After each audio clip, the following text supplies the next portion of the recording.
आपने self study का plan किया था, तो आपने डायरेक्टली मेंस ओरिएंटेड तैयारी करी या फिर प्रीलिम्स ओरिएंटेड करी थी? मैंने डायरेक्टली मेंस ओरिएंटेड तैयारी करी थी। अभी मैं मार्क्स के बारे में जानना चाहूँ तो मेंस में आपके किस तरीके से मार्क्स रहे? मेंस का मेरा टोटल 890 का है और इंटरव्यू में 154। एक साल या 2 साल में सिलेबस कितने टाइम में पूरा कवर किया भी जा सकता है? का प्रीलिम्स का एग्ज़ाम है, उससे 12 महीने पहले आप शुरू करते हैं, 1 साल पहले, और प्रीलिम्स देने के बाद फिर आपको 3 महीने मिलते हैं, और तो टोटल मिला के आपके पास 15 महीने हो जाते हैं। 3 महीने रिवीजन काइंड ऑफ कर सकते हैं जी, जो प्रीलिम्स और मेंस के बीच में आपको मिलता है। अब मैम एथिक्स और ऐसे के बारे में बताइए। सो एसे और एथिक्स का पेपर जो है आपको कम इनपुट कम एनर्जी लगाकर भी वो बहुत ज़्यादा आउटपुट देता है, मार्क्स देता है। हेलो एवरीवन, आई होप आप सभी लोग काफ़ी अच्छे होंगे। अभी हमारे साथ है ऐश्वर्या प्रजापति मैम, जिनका यूपीएससी में रैंक 10 आया था, आप सभी जानते होंगे। तो आज हम मैम से मेंस से रिलेटेड चीज़ें डिस्कस करेंगे कि मेंस को कैसे टैकल किया जा सकता है, क्योंकि कहा जाता है यूपीएससी में कि मेंस की तैयारी करनी चाहिए, प्रीलिम्स की तो ऑब्वियसली हो ही जाती है। सो मैम, सबसे पहले आप अपना एजुकेशनल बैकग्राउंड बताइए। मेरा एजुकेशनल बैकग्राउंड 10th और 12th मेरी लखनऊ से ही हुई है, और उसके बाद मेरा सिलेक्शन जेई मेंस के थ्रू एनआईटी उत्तराखंड में हुआ। वहाँ पर मैंने इलेक्ट्रिकल एंड इलेक्ट्रॉनिक्स इंजीनियरिंग में ग्रेजुएशन किया, और उसके बाद 1 साल मैंने लार्सन एंड टूब्रो में जॉब करी। ओके मैम, जनरली अगर यूपीएससी की जो प्रिपरेशन करते हैं या फिर कोई भी गवर्नमेंट एग्जाम्स की, तो वो कॉलेज टाइम से ही अपना स्टार्ट कर देते हैं, तो आपने कब से किया था? मैंने तब से किया था जब मैंने जॉब से रेजिग्नेशन दिया, उसके बाद ही। उसके जस्ट पहले कोई सोचा नहीं था? जी नहीं, उसके पहले बिल्कुल भी नहीं। मुझे ये सोचा ज़रूर था कि प्रिपरेशन करनी है, पर ऐसा नहीं था कि किताबें लेके पढ़ने लगी थी। पढ़ाई रेजिग्नेशन के बाद ही शुरू करी। ओके, सो जैसे मैंने स्टार्टिंग में बताया कि मेंस की तैयारी स्टार्ट करते हैं जनरली, तो आपने कैसे स्टार्ट किया था? सबसे पहले तो क्योंकि जो ये स्ट्रैटेजी है मेंस की तैयारी स्टार्ट करना, मुझे ये स्ट्रैटेजी अपने लिए परफेक्ट लगी थी। सो टाइम को देखते हुए मैंने मेंस का सबसे पहले सिलेबस निकाला, GS 1, 2, 3, 4, और ऑप्शनल का सिलेबस निकाला, और हर सब्जेक्ट वाइज तैयारी शुरू करी। फॉर एग्जांपल, पहले मैंने GS 1 में वो चीज़ों का नोट्स बनाया जो आपके बुक से कवर नहीं हो सकती हैं, जैसे कि सोसाइटी का पोर्शन, GS 2 में गवर्नेंस का, सोशल जस्टिस का पोर्शन, और कंप्लीट GS 3 जिसमें कोई एक फिक्स्ड सोर्स नहीं है। जैसे कि अगर हम पॉलिटी की बात करें तो लक्ष्मीकांत है, हिस्ट्री की बात करें तो स्पेक्ट्रम है, बट बहुत सारे ऐसे टॉपिक्स हैं मेंस में जिनको आपको जो है मटेरियल कंपाइल करना होता है। तो मैंने सबसे पहले वो कंपाइलेशन से शुरुआत करी। ओके, जैसे कि आप टेक्निकल बैकग्राउंड से बिलोंग करते हैं, आपने बीटेक किया हुआ है, तो ह्यूमैनिटीज़ के सब्जेक्ट को पढ़ने के लिए, जैसे आपने बताया कि आपको जो सब्जेक्ट नहीं आ रहे थे, जैसे सोसाइटी है, तो आपने उसके नोट्स बनाना स्टार्ट किया, बट आई थिंक कि आपने पहले एनसीईआरटीज़ या फिर सिलेबस सही से देखा होगा। जी, सिलेबस देखा मैंने सही से। बेसिक जो सब्जेक्ट्स होते हैं, history, geography, political science, economics, art and culture, इनकी मैंने एनसीईआरटीज़ पढ़ी। और उसके बाद क्योंकि मेरा मेंस का जो कंटेंट कंपाइलेशन था उसमें टाइम लगता है, और मुझे क्योंकि कोचिंग नहीं थी तो आपको बने बनाए नोट्स नहीं मिलते हैं, सो वो कंपाइलेशन करने के लिए सबसे पहले मैंने इंटरनेट और गूगल का सहारा लेके वो कंपाइल किया। जब वो कंपाइल हो गया, उसके बाद मैंने जो बुक से चीज़ें कवर होती हैं फिर वो मैंने स्टार्ट करी। ओके, सो आपने सेल्फ स्टडी का प्लान किया था, तो आपने डायरेक्टली मेंस ओरिएंटेड तैयारी करी या फिर प्रीलिम्स ओरिएंटेड करी थी? मैंने डायरेक्टली मेंस ओरिएंटेड तैयारी करी थी। इवन मेरे फर्स्ट अटेम्प्ट में और मेरे सेकंड अटेम्प्ट में, दोनों में ही मैंने सबसे पहले मेंस को ही फोकस किया, और प्रीलिम्स मैंने स्विच किया जब प्रीलिम्स को 3-4 महीने बाकी थे आने के। तब ऑप्शनल कैसे डिसाइड किया कि आपको सोशोलॉजी ऑप्शनल लेना है? सो ऑप्शनल का हमेशा से मुझे ज्योग्राफी अच्छी लगती थी, क्योंकि क्लास 10th तक भी मैंने सोशल साइंस पढ़ी थी। सो ज्योग्राफी में एक प्रॉब्लम थी कि मुझे मैप्स और डायग्राम्स बनाने में दिक्कत होती थी। तो जब भी मैंने टॉपर्स की स्ट्रैटेजी सुनी, सो ऐसा कोइंसिडेंस हुआ मेरे साथ कि 3-4 टॉपर्स जिनको मैंने सुना, उनका सोशियोलॉजी ऑप्शनल था, और उनकी अच्छी रैंक थी। सो मेरे एक दिमाग में एक प्री कंसीव्ड नोशन हो गया कि सोशियोलॉजी ले सकते हैं। आई थिंक इसलिए आपकी इस बार अच्छी रैंक भी आई है। सो मैंने सोशियोलॉजी ले लिया। हालांकि बाद में मुझे पता चला कि सोशियोलॉजी का सब्जेक्ट सिलेबस काफ़ी ज़्यादा कम है बाकी सब्जेक्ट्स के, बाकी के सिलेबस के कंपैरिजन में। इसके अलावा मुझे एस्से राइटिंग में बहुत ज़्यादा हेल्प मिली सोशियोलॉजी से, और GS 1 का जो एक पोर्शन है सोसाइटी, वो भी मेरा काफ़ी अच्छे से कवर हो गया, सोसाइटी वाला पोर्शन। ओके, सो अभी मैं मार्क्स के बारे में जानना चाहूँ तो मेंस में आपके किस तरीके से मार्क्स रहे? मेंस का मेरा टोटल 890 का है, और इंटरव्यू में 154। सो टोटल मार्क्स मेरे 1044 मार्क्स हैं। ओके, जो कि काफ़ी हाईएस्ट मार्क्स है आपके, जी। इसीलिए आपने आंसर राइटिंग की बुक निकाल दी है। इसीलिए मुझे लग रहा है कि स्टूडेंट्स इससे शायद बेनिफिट ले सकते हैं, क्योंकि आपका जो एक्सपीरियंस रहा है जी। और आपने सेल्फ स्टडी से और सेकेंड अटैम्प्ट में, काफ़ी अच्छी बात होती है। जनरली हर स्टूडेंट का सपना होता है कि फर्स्ट एटलीस्ट नहीं हुआ तो सेकेंड में तो सिलेक्शन ले ही लेना चाहिए। जी। बुक का मेन जो सोल रीज़न यही था, क्योंकि जैसा आपने कहा कि एक्सपीरियंस जो मेरा 2 साल का रहा आंसर राइटिंग को लेकर, जिस चीज़ पे मैंने सबसे ज़्यादा फोकस किया उसने लास्ट में रिजल्ट्स भी बहुत अच्छे दिए आंसर राइटिंग ने। सो एक वो मुझे लगता है कि वो एक नेग्लेक्टेड पार्ट रहता है कि हम पढ़ते तो हैं पर हम लिखते नहीं हैं और हम लिखना सीख नहीं पाते हैं। हाँ जी। सो उसके लिए ये बुक बेसिकली इसीलिए है कि आपको आंसर राइटिंग से डरना नहीं है। आंसर राइटिंग सबको सीखना होता है और कोई भी ऐसा नहीं होता कि फर्स्ट आंसर लिखे और वो बहुत अच्छा हो। Okay. तो उसके लिए है। इफ़ अगर बिगनर आपकी बुक से हेल्प लेना चाहे तो किस तरीके से वो हेल्प ले सकते हैं अपनी यूपीएससी जर्नी में? जी, सो बुक आंसर राइटिंग पे बेस्ड है, पर बुक में कुछ चैप्टर्स ऐसे हैं जो डेडिकेटेड हैं कि आपको आंसर राइटिंग कब कुछ ऐसे सवाल होते हैं एस्पिरेंट्स के, जैसे आंसर राइटिंग कब स्टार्ट करनी है, आंसर में वैल्यू एडिशन कैसे करना है, अच्छा आंसर किसे कहते हैं, क्वेश्चन की डिमांड को क्या एड्रेस करना है। ये सारी प्री रिक्विजिट चीज़ें जो आपको आंसर लिखने से पहले पता होनी चाहिए। सो अगर एक बिगिनर है तो उनको पहले अपना सिलेबस कंप्लीट करना है। 1-2 सब्जेक्ट आपने कंप्लीट कर लिए, उसके बाद आप किताब पढ़ें। सो आपको पता चलेगा कि क्वेश्चन की डिमांड को कैसे एड्रेस करना है, वैल्यू एडिशन कैसे करना है, और तब आप जो है आंसर राइटिंग का प्रोसेस स्टार्ट कर सकते हैं। राइट। मैम, अब हम मेंस की थोड़ा डिटेल में चर्चा करते हैं कि पर्टिकुलरली सारे मेंस में GS 1, 2, 3, 4 एंड ऐसे और कंपलसरी पेपर्स को कैसे अप्रोच करें और साथ में ऑप्शनल। सो GS 1 की बात करते हैं तो रिसोर्सेज के साथ कैसे उनको पढ़ना चाहिए, क्योंकि 4-5 सब्जेक्ट हैं, उनको 1 by 1 करके पढ़ें या फिर मल्टीपल टास्किंग रखें एक दिन में, और क्या प्लान होना चाहिए। और एटलीस्ट इस तरीके से बताना मैम कि 1 साल या 2 साल में सिलेबस कितने टाइम में पूरा कवर किया भी जा सकता है, क्योंकि सिलेबस तो सबको पता ही होगा क्या है, उसके अकॉर्डिंग वो प्लान करें।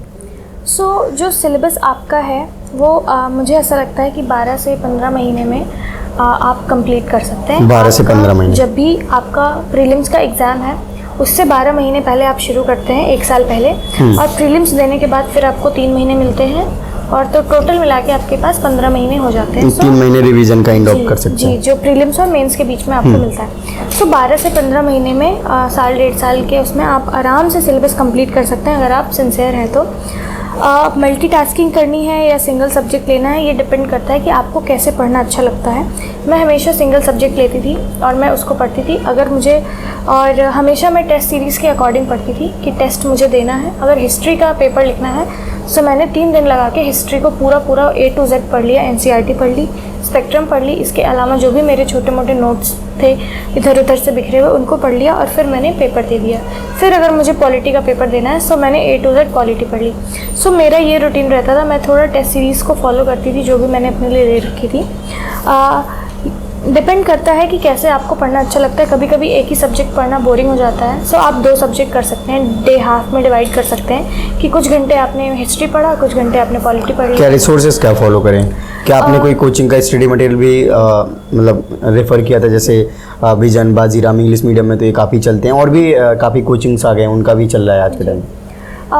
मैंने बहुत सारे कोचिंग का फ्री अवेलेबल मटेरियल जो यूट्यूब पर उनकी वेबसाइट्स पे होता है, जैसे कि आर्टिकल्स, राइटअप्स निकलते हैं, कुछ माइंड मैप्स होते हैं, किसी एक टॉपिक पे कुछ उनकी PDF मिल गई, कुछ बजट की इकोनॉमिक सर्वे की समरी मिल गई। सो ये सारा जो फ्रीली अवेलेबल मटेरियल जितने भी प्लेटफॉर्म्स पे था, जो मुझे ज़रूरत लगती गई मैंने वो सब वहाँ से लिया। क्लासरूम स्टूडेंट मैं किसी भी कोचिंग की नहीं थी, और मैंने टेस्ट सीरीज़ ली मेंस की कोचिंग इंस्टीट्यूट से। इसके अलावा प्रीलिम्स का टेस्ट मैंने लगभग मुझे लगता है कि जितने भी कोचिंग्स हैं दिल्ली में सबके मैंने टेस्ट सीरीज़ 150 के करीब लगाए थे। मैम ने कोचिंग फाउंडेशन में पैसे ना लगा के टेस्ट सीरीज में लगा दिया सारा पैसा। जी।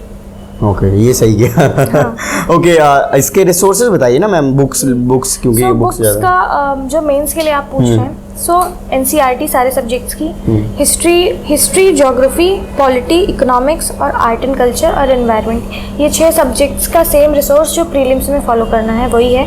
आर्ट एंड कल्चर के लिए NCERT और नितिन सिंघानिया की बुक, हिस्ट्री के लिए NCERTs और स्पेक्ट्रम की बुक, इसके साथ साथ तमिलनाडु की 11th क्लास की NCERT की बुक, सतीश चंद्रा की मेडिएवल इंडिया और आर एस शर्मा की एंशिएंट इंडिया, इसकी बुक। इसके अलावा इकोनॉमिक्स के लिए आपकी मैक्रो इकोनॉमिक्स की एनसीईआरटी की बुक और एक क्लास 10th की एनसीईआरटी की बुक। इसके अलावा मैंने करंट अफेयर्स ज़्यादा फोकस किया था इकोनॉमिक्स के लिए।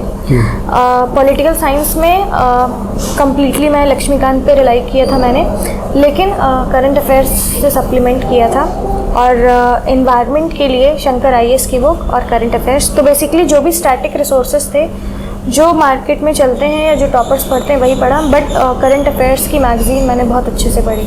ओके, चारों जीएस में अगर मैं आपसे जानना चाहूँ तो आपका कौन सा जीएस फेवरेट रहा? मेरा फेवरेट GS 3 रहता था, क्योंकि उसमें इतने सारे डाइवर्स टॉपिक्स थे, सो कभी भी बोरिंग नहीं होता था।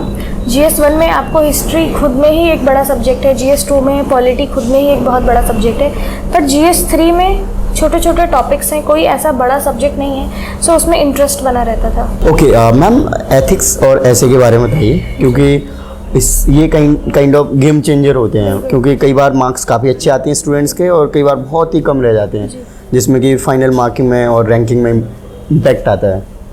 सो एसए और एथिक्स का पेपर जो है आपको कम इनपुट कम एनर्जी लगाकर भी वो बहुत ज़्यादा आउटपुट देता है, मार्क्स देता है। सो GS 1 to 3 में मार्क्स गेन करना थोड़ा सा डिफ़िकल्ट रहता है। आप देखेंगे तो जो हाईएस्ट मार्क्स होते हैं वो कभी भी 120 130 के आसपास ही होते हैं, लेकिन आप अगर एसए और एथिक्स देखेंगे तो बहुत आसानी से 140 पार करके हम स्कोर कर सकते हैं। सो एथिक्स में बाकी GS पेपर से उसकी स्ट्रैटेजी थोड़ी सी अलग होती है। उसमें आपको एग्जाम्पल्स मेंशन करने होते हैं, कोट्स मेंशन करना होता है, कोर ह्यूमन वैल्यूज़ के बारे में बात करनी होती है, ये सारी चीज़ें होती हैं। एसए का भी ऐसा ही है, एसए का कोई सिलेबस नहीं है। आपने जो भी GS में पढ़ा है, जो भी आपका ऑप्शनल सब्जेक्ट है और जो भी करंट अफेयर्स है, वो सारी चीज़ों को इंटीग्रेट करके जो आपका कंटेंट बनता है वो आपका एसए में बनता है।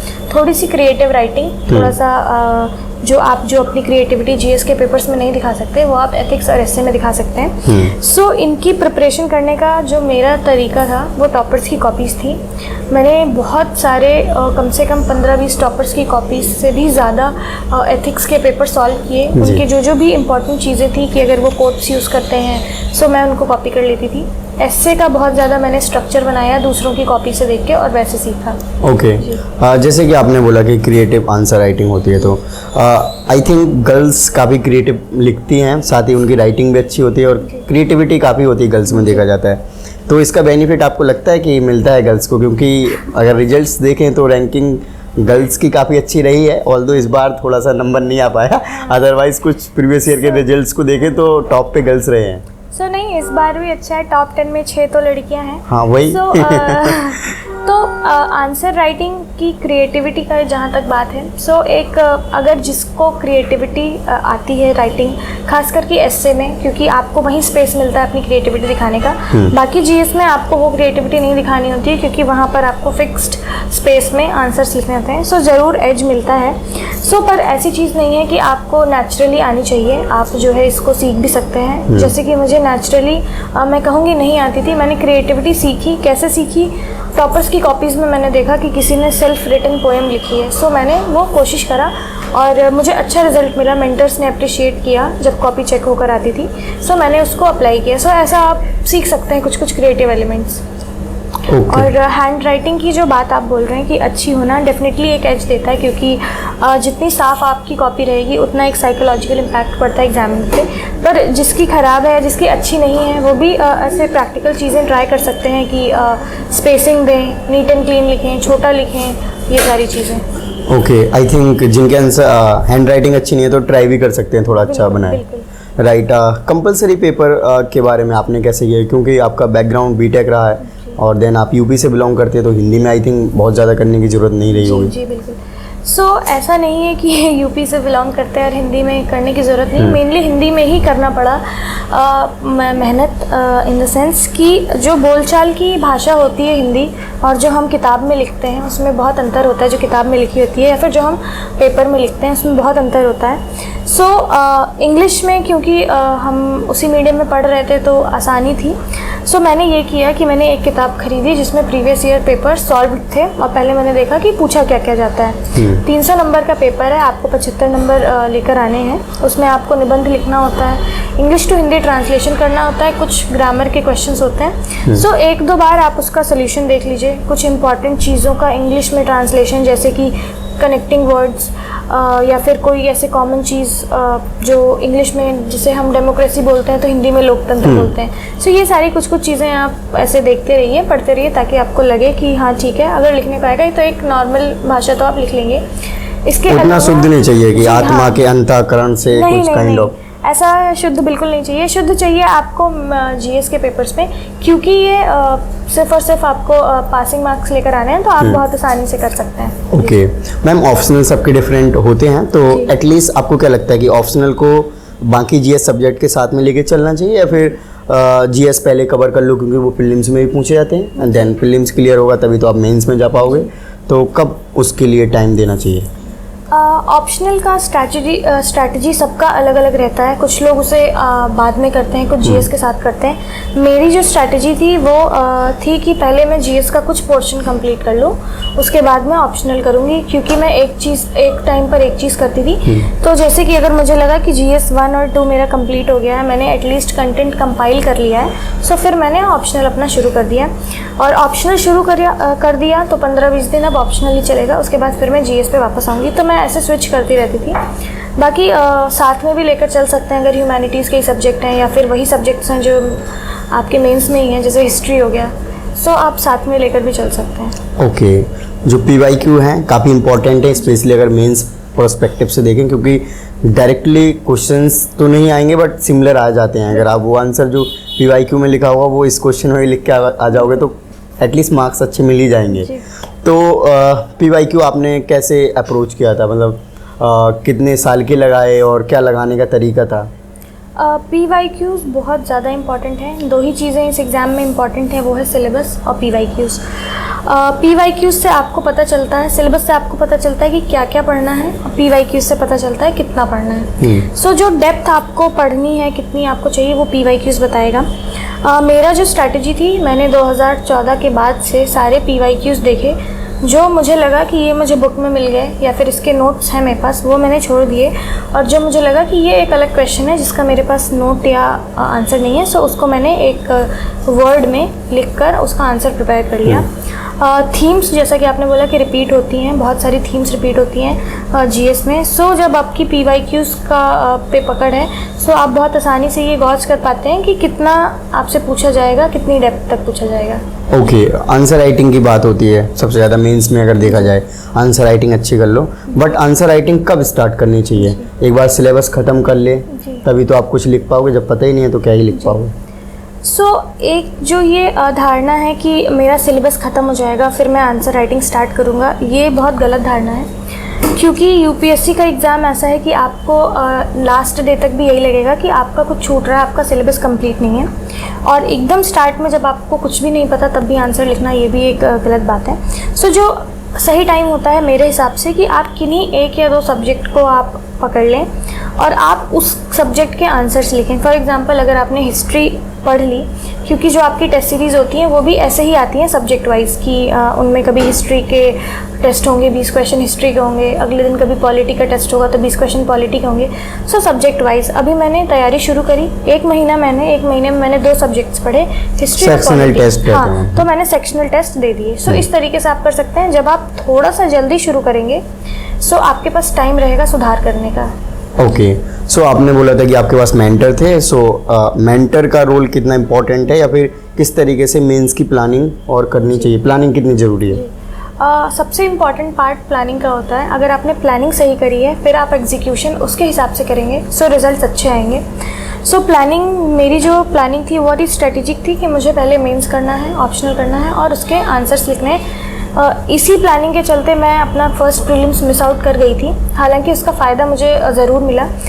मेंटर्स की जहाँ तक बात रही, तो जब मैंने टेस्ट सीरीज़ ली थी तो टेस्ट सीरीज़ जो भी, हालांकि किसी भी मेंटर से मेरा पर्सनली जो है 1-to-1 इंटरेक्शन बहुत ज़्यादा नहीं हुआ, बट मेरी कॉपी के थ्रू जो कमेंट्स मिलते थे उनको मैं एक अपने मेंटर का वर्ड मान के उन पर मैं अमल करती थी।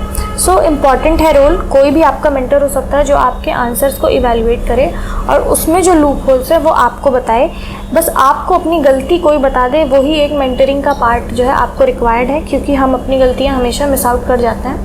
सो वो आपको बताने वाला कोई हो, मेंटर हो, कोई आपका जो दोस्त है जिन्होंने एग्ज़ाम दिया हो, क्लियर किया हो, इस तरीके का जो हो तो। Okay ma'am. So ma'am last में जो आपकी बुक है फिर से एक बार बात कर लेते हैं, जी। क्योंकि आपकी बुक के बारे में स्टूडेंट्स को और सही से पता चलना चाहिए। तो लास्ट में और थोड़ा सा ब्रीफ अगर देना चाहें बुक के बारे में। बुक में जैसे मैंने आपको बताया कि सिर्फ और सिर्फ ये नहीं सिखाया गया कि आंसर लिखना कैसे है, ये सिखाया गया कि आंसर लिखने से पहले क्या क्या चीज़ें आपको ज़रूरी हैं। फॉर एग्ज़ाम्पल, अगर आपको डाउट है कि आप आंसर लिखना कब से स्टार्ट करें, ये डाउट आपके मन में तब आना चाहिए जब आपने कुछ पोर्शन अपना पढ़ाई का पूरा कर लिया है। बुक में यही चीज़ बताई गई है कि जो प्री रिक्विजिट्स हैं कि पहले आप सिलेबस देखें, फिर आप उसका एटलीस्ट 2-3 सब्जेक्ट्स प्रिपेयर करें, फिर आप लिखना स्टार्ट करें। लिखने में कैसा आपका राइटिंग स्टाइल होना चाहिए, आपको क्वेश्चन की डिमांड को कैसे एड्रेस करना है, अगर क्वेश्चन में कीवर्ड्स हैं तो उनको हाईलाइट करना है और उनको ही पकड़ के सब हेडिंग्स बनानी है, ये सारे पॉइंटर्स बताए गए हैं। एस्से से रिलेटेड बहुत सारी चीज़ें बताई हैं। फॉर एग्जांपल, एक कोई टॉपिक है और उस टॉपिक के आप किस तरीके से 7 से 8 तरीक़ों से इंट्रोडक्शन लिख सकते हैं। फॉर एग्जांपल, किसी भी टॉपिक पे आप एक स्टोरी बनाकर इंट्रोडक्शन लिख सकते हैं, एक एनेक्डोट बनाकर लिख सकते हैं, कोई सेल्फ रिटन पोएम से स्टार्ट कर सकते हैं, कोई करंट अफेयर्स की न्यूज़ से स्टार्ट कर सकते हैं। तो ये सारे जो डायमेंशंस बताए गए हैं बुक में, बहुत ही सिंपल लैंग्वेज में बताए गए हैं। ऑप्शनल की आंसर राइटिंग कैसे अलग है जीएस के, क्योंकि जो ऑप्शनल सोशियोलॉजी मेरा ऑप्शनल था, अक्सर ये देखा गया है जो सोशियोलॉजी पेपर 2 होता है उसके सारे क्वेश्चंस बिल्कुल सेम टू सेम जीएस की तरह होते हैं, फिर भी उसकी आंसर राइटिंग स्टाइल अलग होती है। हमें उसमें थिंकर्स मेंशन करने हैं, उनकी थ्योरीज मेंशन करनी है। ये जो कॉशन वर्ड्स हैं ये सारे बुक में बहुत ही सिंपल लैंग्वेज में एक्सप्लेन किए गए हैं। एक एस्पिरेंट जो एक मेन क्रक्स होता है एग्ज़ाम का, वो आंसर राइटिंग, जिसके बेसिस पे आपका लिस्ट में नाम आना या ना आना तय करता है। उसके लिए बिल्कुल आसान भाषा में आप पढ़ सकते हैं। सो आपकी जो बुक है प्लस प्रमेश यूनिवर्सल पब्लिकेशन से है। बाकी प्रमेश सर के साथ आपका मतलब क्या एक्सपीरियंस रहा? काफ़ी अच्छा एक्सपीरियंस रहा। जो भी ये एक बुक का आइडिया जो था वो यही था कि जो एस्पिरेंट्स की क्यूरियोसिटी है आंसर राइटिंग को लेकर या मेंस के एग्ज़ाम को लेकर, पैटर्न को लेकर, उसको कैसे एड्रेस किया जाए। प्रमेश जी और मैंने साथ में मिलके जो भी उनका एक आइडिया था कि एक एक्सपीरियंस जो आपने 2 साल का लिया है उससे आप एक पर्सनल जो एक्सपीरियंस पे जब आप चीज़ें बताएं तो शायद वो एस्पिरेंट्स को हेल्प करे। वही हमने कोशिश करी है इसमें करने के लिए जी। राइट। फ्रेंड्स, मैम ने रिजल्ट के बाद जस्ट रेस्ट या चिल आउट करने का नहीं सोचा है, मैम ने बुक लिखी है उस टाइम पर। ये काफ़ी अप्रिशिएशन की बात है और हम आशा करते हैं कि मैम ऑफिसर बनने के बाद भी इसी तरीके से लगातार काम करेंगी हमारे कंट्री के लिए। अपने कंट्रीब्यूशन से डेफिनेटली मैम काफ़ी आगे ले जाएंगे। मैम लास्ट में जो फ्यूचर एस्पिरेंट्स हैं उनको आप क्या मैसेज देना चाहेंगे? सबसे पहले मैं यही बोलना चाहूँगी कि आपका कोई भी गोल हो, ज़रूरी नहीं कि एस्पिरेंट वर्ड हमेशा यूपीएससी से ही जोड़ा जाए। कोई भी एग्ज़ाम की, कोई भी लक्ष्य की आप तैयारी कर रहे हैं, आपको पहले उससे जानना है। बहुत सारी ऐसी चीज़ें होती हैं जो बेफिजूल की चीज़ होती है जिसमें एस्पिरेंट्स फंस जाते हैं। वो सवाल आपको अपने मन में नहीं आने देने हैं कि पेपर कब आएगा, मैं कैसे करूँगा, या फिर कोई ऐसी चीज़ जो स्ट्रेटेजिक चीज़ें हैं कि सिलेबस क्या है, कितने टाइम का पेपर है, कौन सा सोर्स फॉलो करना है, इस किताब में से ये चीज़ें लेनी, ये सारी चीज़ें आपके मन में आए। हमेशा ऑनेस्ट रहें अपनी प्रिपरेशन को लेके। आपको पता होना चाहिए कि आपका टाइम अगर वेस्ट हुआ तो क्यों वेस्ट हुआ। गलतियों को हमेशा पहचानें, कभी भी ऐसा ना सोचें, कभी भी अपनी गलती नज़रअंदाज ना करें। अगर मेरा प्रीलिम्स नहीं हुआ तो मुझे अपनी गलती पता है कि मैंने टेस्ट नहीं लगाए। वो एक्सेप्ट करें और मेहनत करें, हार्ड वर्क। कुल मिला के एक्सेप्टेंस होनी चाहिए। बिल्कुल right. Okay, so thank you so much ma'am for your lovely message. Friends, I hope कि आपको वीडियो अच्छी लगी होगी और साथ में जो बुक है डिस्क्रिप्शन में लिंक मिल जाएगा, जाके आप परचेज़ कर लें। थोड़ा बहुत पैसे मुझे भी मिल जाएंगे परचेज़ करोगे तो थैंक यू, जय हिंद।